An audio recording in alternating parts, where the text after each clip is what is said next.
Hello, everybody. Today I am interviewing Matt Metcalf, who is the principal of Sequoia Lehi Elementary School. How are you doing today, Matt? It's been a really good day. Good. Looking forward to a 3-day weekend. Looking forward to it actually cooling down a little bit. That would be nice. I know it would be nice, but I think there's a heat advisory today, so Yeah, that's today probably not and going to happen. next week too, but that's okay. We'll get through it. Soon enough, Yeah. we'll be like, oh, I'm looking forward to the heat again. Yeah, yep. So tell me a little bit about Sequoia Elementary. Or Sequoia Lehi Elementary? It's a charter school. Yep. How long has it been around? So we're a small charter school. Mm-hmm. This is our 7th year here as a charter school. It's my 4th year here as the principal. Okay. It started out as a school that replaced when Ben Franklin used to be here. Okay.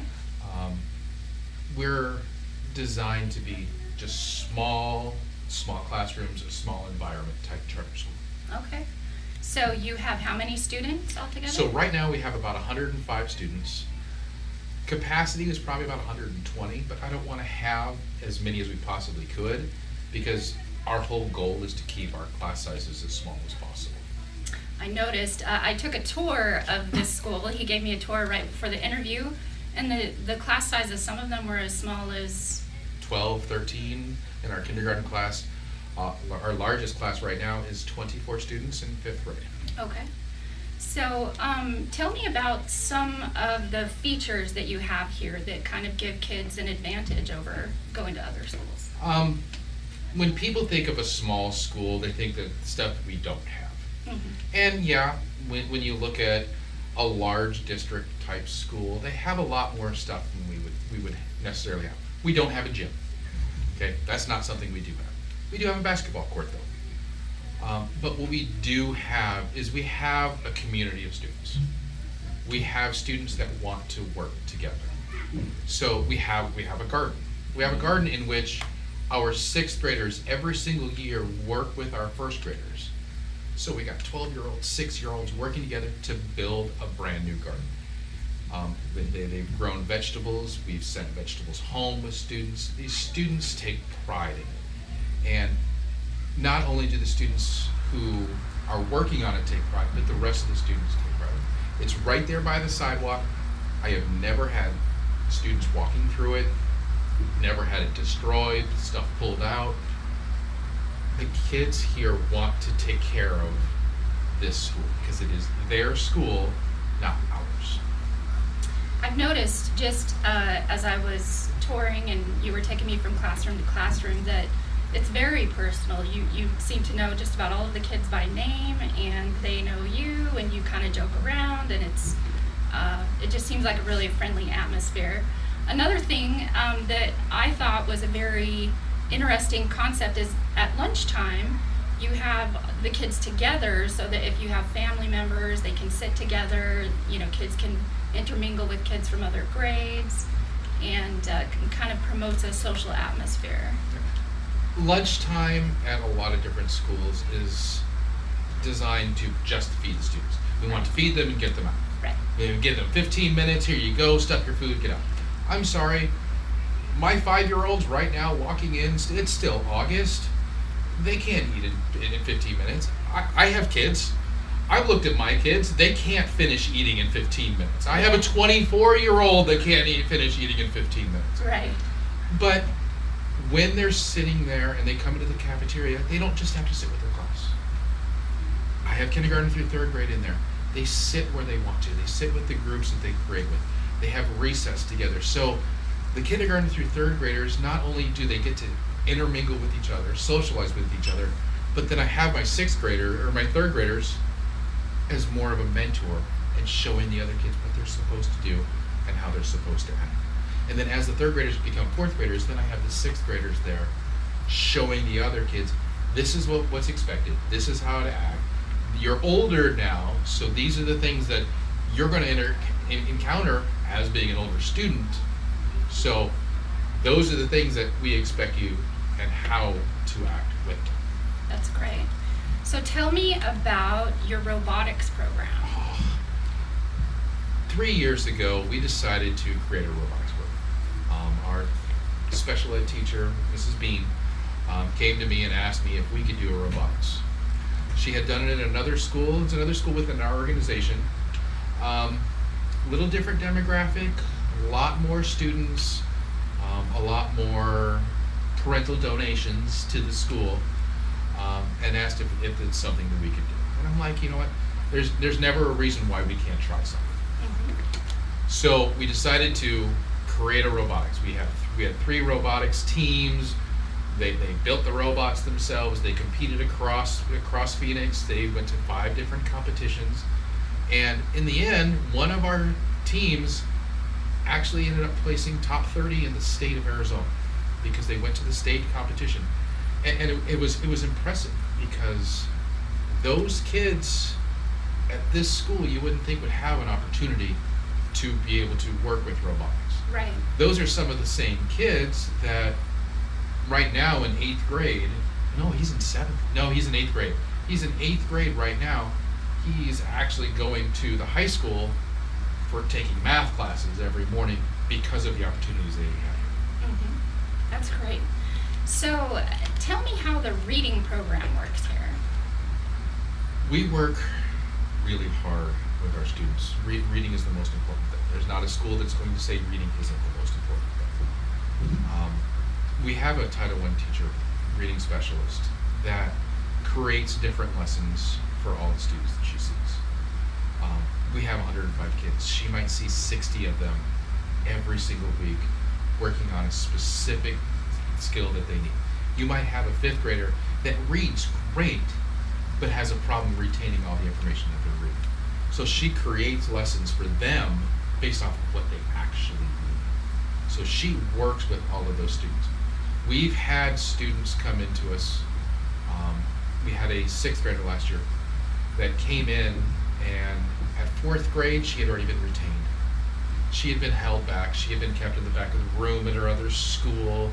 She was just kind of forgotten about.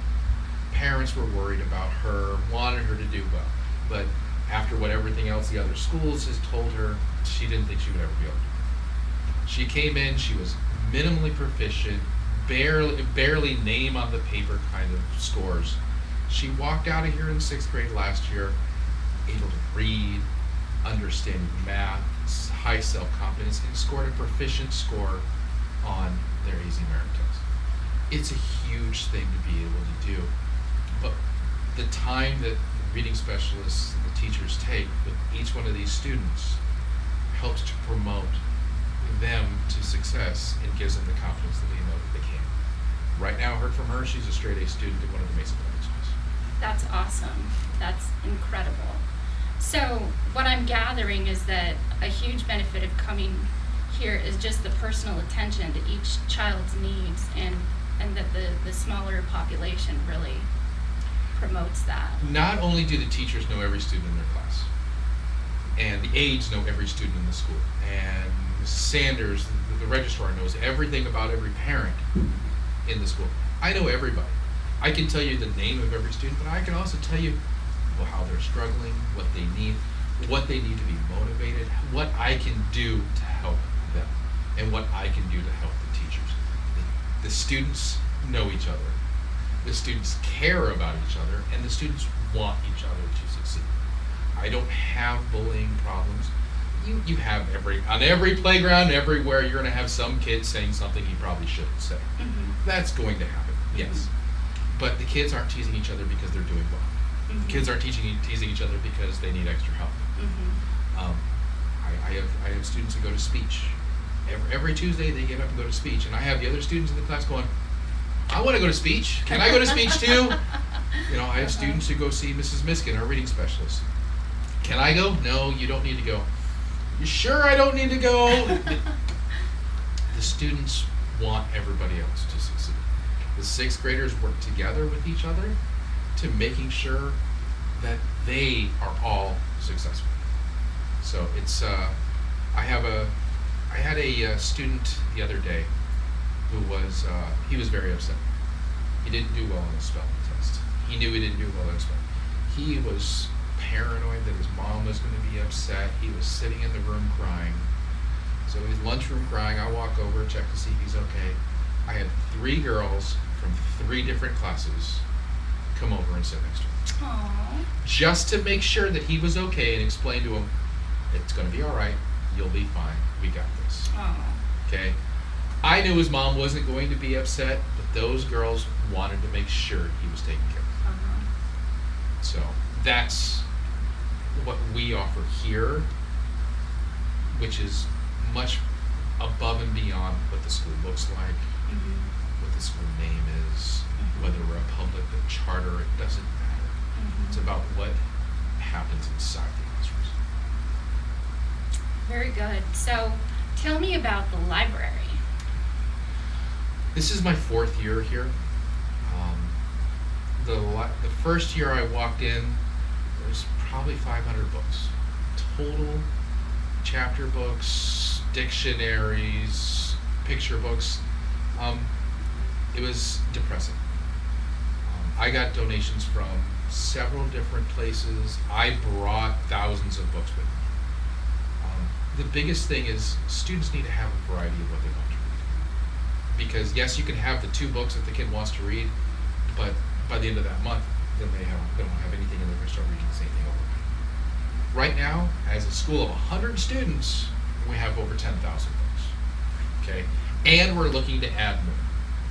So it's making it so every student is available. We're looking at, hopefully during the summer, adding a program where we have our library open for the community itself.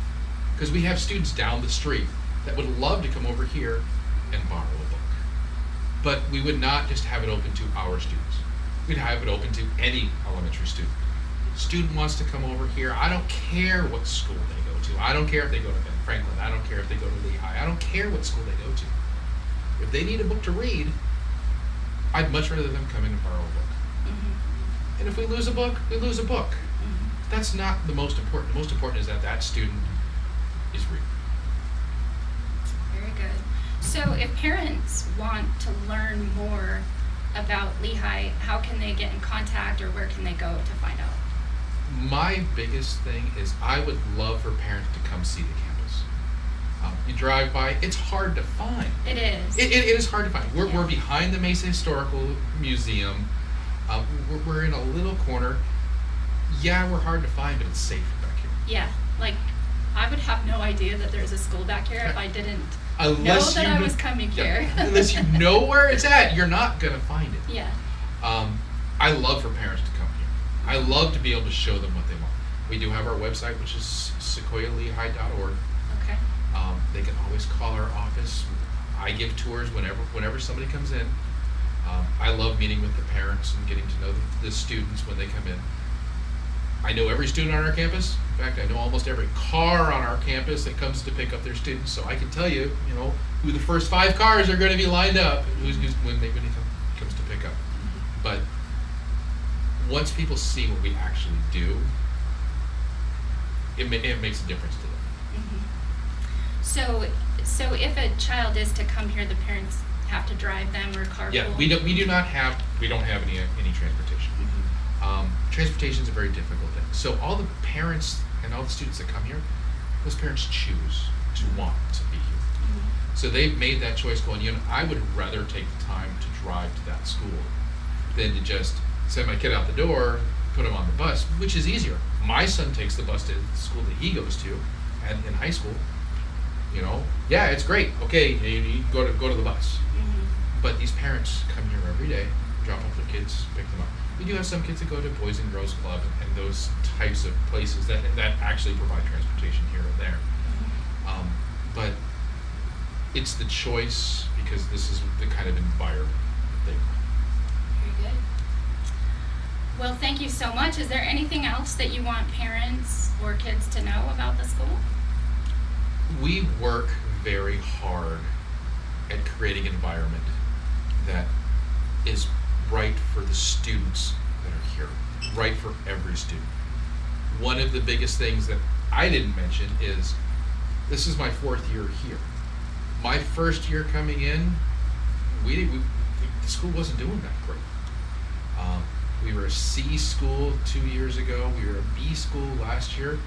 And based off of all the math that I did, and trust me, it was a lot of hours of math, we should be, I'm anticipating us coming out as an A school this year. So it means this little school with these types of students, with this type of environment, should be an A school. And that's what we're hoping for. Awesome. Well, thank you so So much. thank you. I appreciate it.